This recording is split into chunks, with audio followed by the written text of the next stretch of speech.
Sensei Stanley, student First Martial Arts and Fitness in Monroe, North Carolina. I'm here with Connor today, and we're going to go over what I think is one of the best judo throws to teach to a beginner.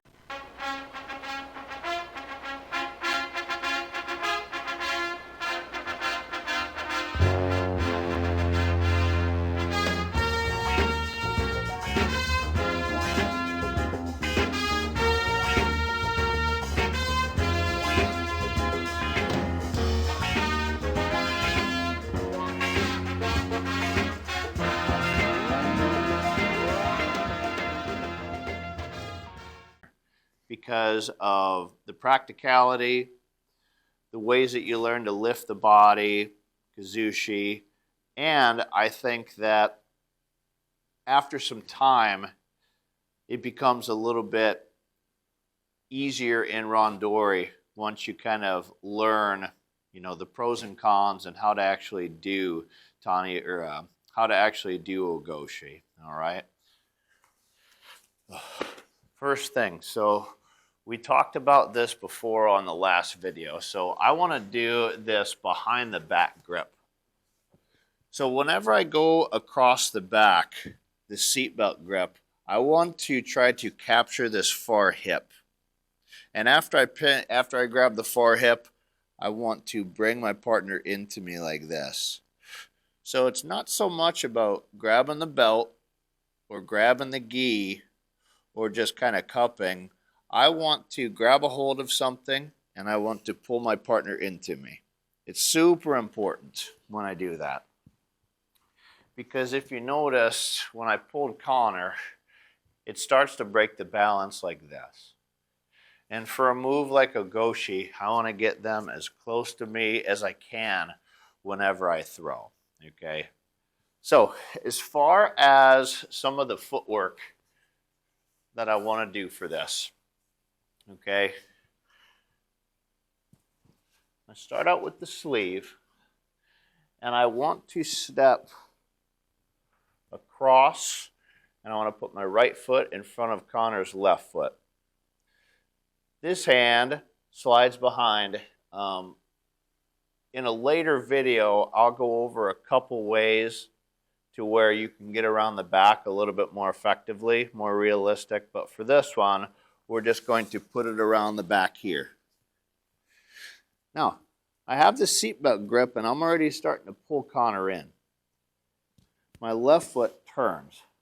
I squat and I'm able to lift my partner. Okay?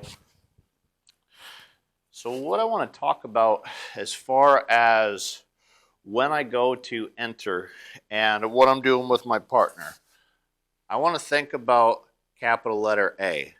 So I want to go halfway, and I want my partner to go halfway. I don't want to go all the way into my partner because right now the balance is not broken.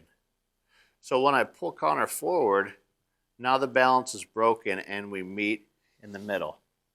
So I'll show you. Go again, step across, around the back. Now, when I squat, watch what I do with Connor. Bring him onto my hip. And I'm able to lift. Right? I enter here and I pull Connor onto my hip. I pull him forward. Now, one thing that I talk about a lot in judo is whenever I throw, I want to try to keep my power hand, my lapel hand, in front of my shoulder.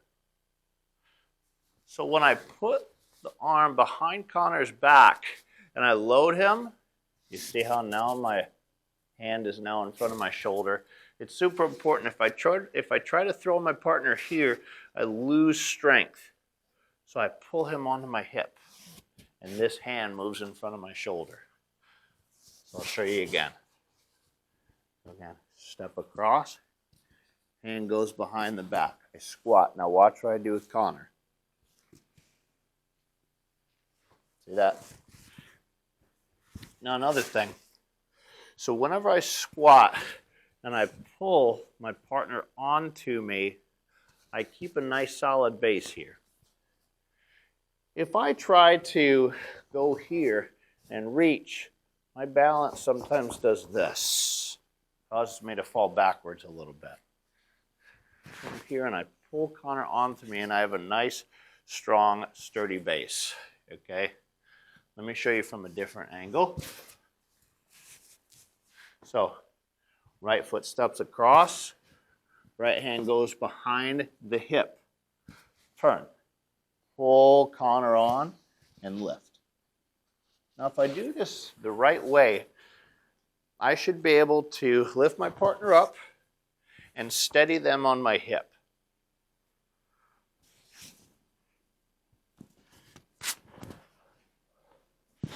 I should be able to steady them on my hip, just like so. Now, in order to finish this throw, if my partner is on my right side, I'm going to turn and look at my left toe. And this helps them come off of my hip. Sometimes people try to throw forward like this, and they kind of come around me. I want to look so they come across my hip and land right here in front of my feet. Okay? So, I have my partner lifted. If I look towards my left foot, I'm able to throw. Okay? I'm able to throw there. Look over here to the left foot. Okay? Now, as far as this lift, okay, I want to end up being flat-footed. Pull them onto my hip. I straighten my legs. I should be able to balance counter on my hip. Now, when I lift, straighten my legs, and I angle my upper body forward just like this. My partner should be on my hip.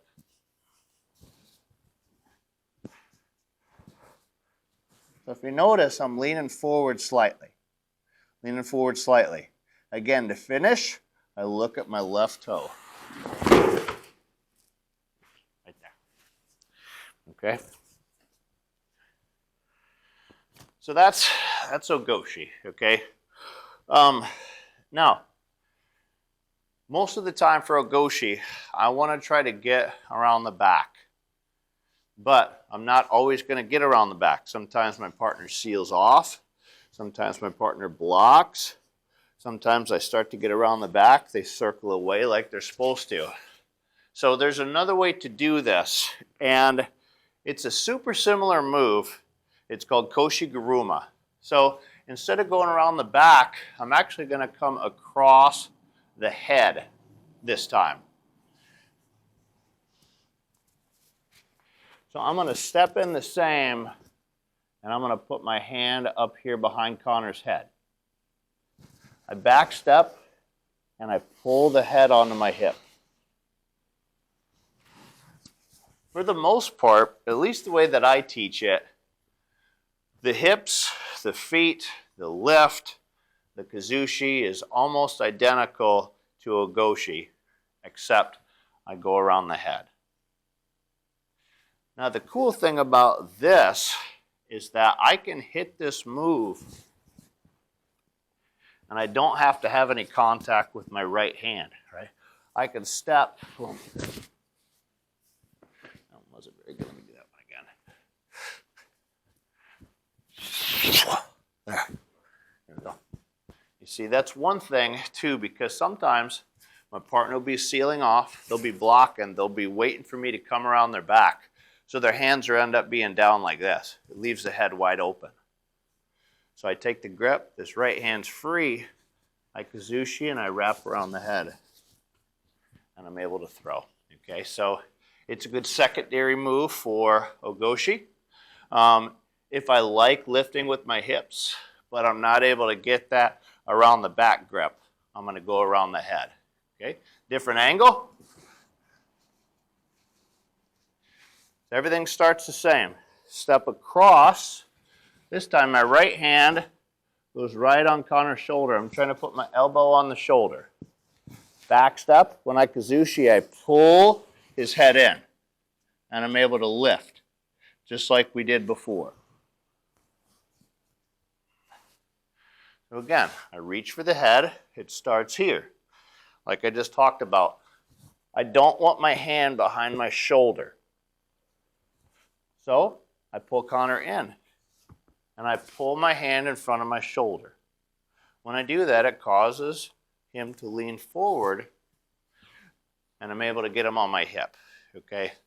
Sometimes people do either Ogoshi or Koshi Guruma, and they come out here, they don't off balance, and they just lift and nothing happens, right? I got to get Connor onto my hip. Then I can lift. It's super important. So it's all about that capital letter A, like I talked about before. We're meeting in the middle, right? I have to off balance him this way. If I try to throw him and he's standing straight up, it's never going to work. I got to get him coming forward.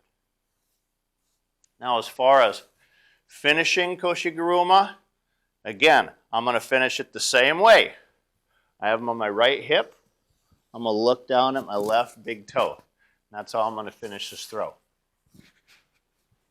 Step across, elbow on the shoulder, turn, squat, pull him in, lift, look at my left big toe, and I'm able to throw him, okay? So a lot of good stuff there.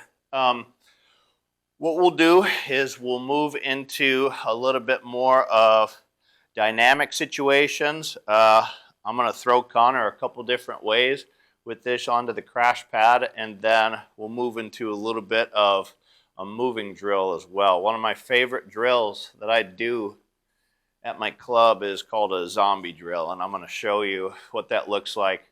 It's a super great move or a super great drill that you can use with any of the forward throws, right? As long as they're coming at you, you can throw them, okay? So we're going to set up the crash pad, and we'll throw a couple different ways, and I'll talk about some of the differences. So I got the crash pad out. So I'm going to talk about a couple different ways to throw from here. We'll go off of a couple different angles.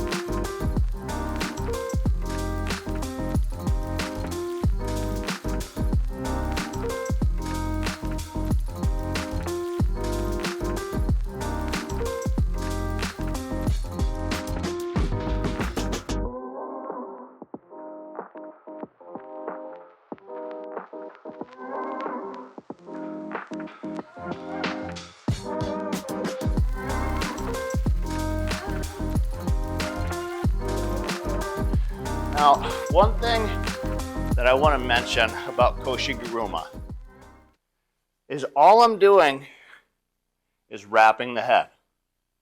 I'm not trying to grab anything. All I'm doing is wrapping. I wrap. See that? I don't have to grab anything with this hand. I just have to go around the head.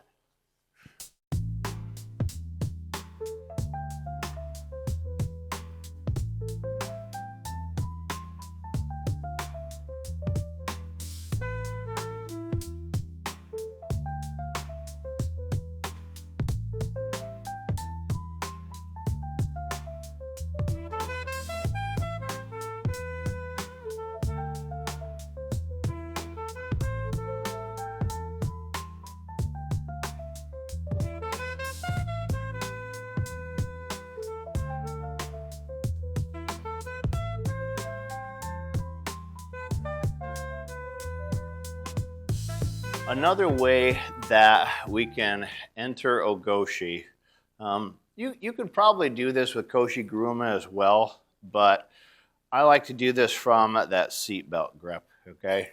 So this is a little bit more dynamic. So instead of just step, step, squat, I wind up and I hop in. I wind up and I hop in and then I lift. And you're going to see it gets a lot of lift when I do this. So this one, because of how dynamic it is, it's a little bit more difficult to practice the entry without throwing, because you'll see that it pops my partner up decently high. So this is probably just something that you want to go right into the throw, and maybe not do the entries for this, because of just you'll see that it kind of pops him up. So I get around the back just like we've been talking about, okay? Reaching over that far hip. I'm a little bit off to the side for this one, right? I like to call this capital letter L. So I wind up my right foot, and again I hop and I land with both feet, and it pops him up. See, it's very dynamic. It really, I personally find it easier to lift when I do this for whatever reason, but so this one is a little bit quicker. Again, maybe a little bit more in more of a competitive mindset, okay? Again, we're here. I wind up, I hop, and I throw. And it's kind of that continuous motion, but everything else is the same, except because of that dynamic motion, he ends up coming a little bit higher off the ground. And when I pop, you'll actually see that he actually comes off my hip because of just the amount of force that I get with this one, okay?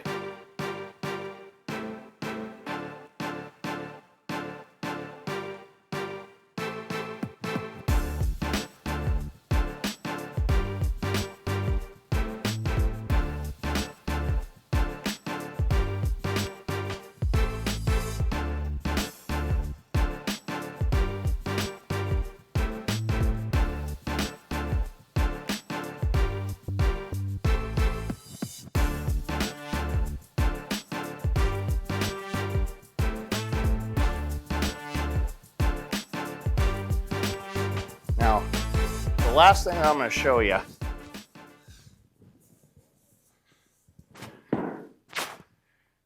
and this dojo isn't super big, but so this is called a zombie drill, and I do this a lot with most of the forward throws that we offer. I mean, you could even do this off Tomonagi as well, but what happens is my partner walks at me like this, like a zombie. Now, as far as for Ogoshi, when Connor starts to walk, grab the sleeve, step back, pull, and I get around the back. So when you do this, don't try to reach like this. I want you to pull and go around the back here. Here. Pull and go around the back, right?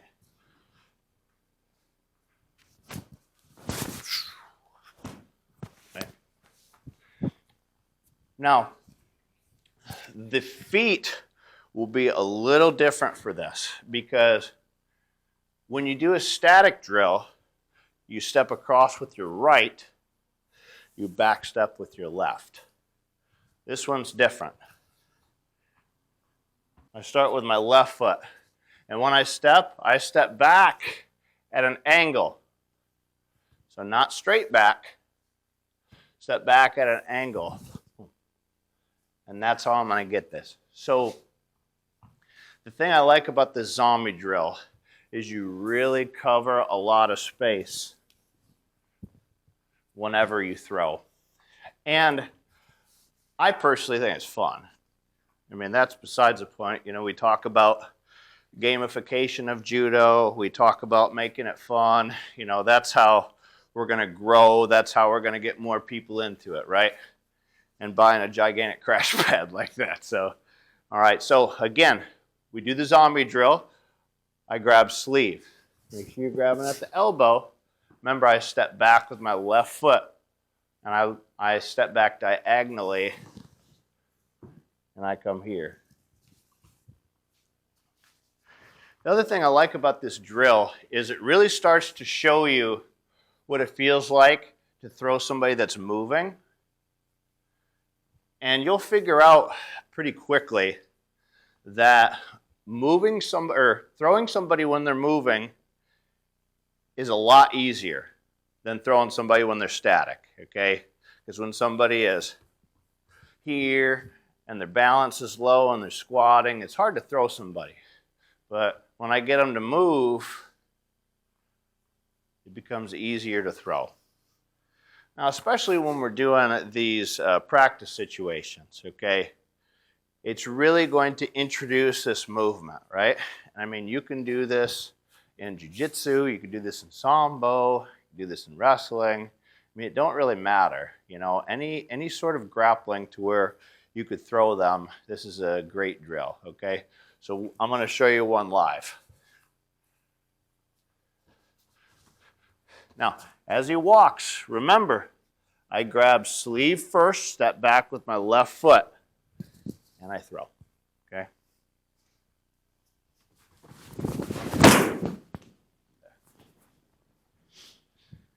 And again, like,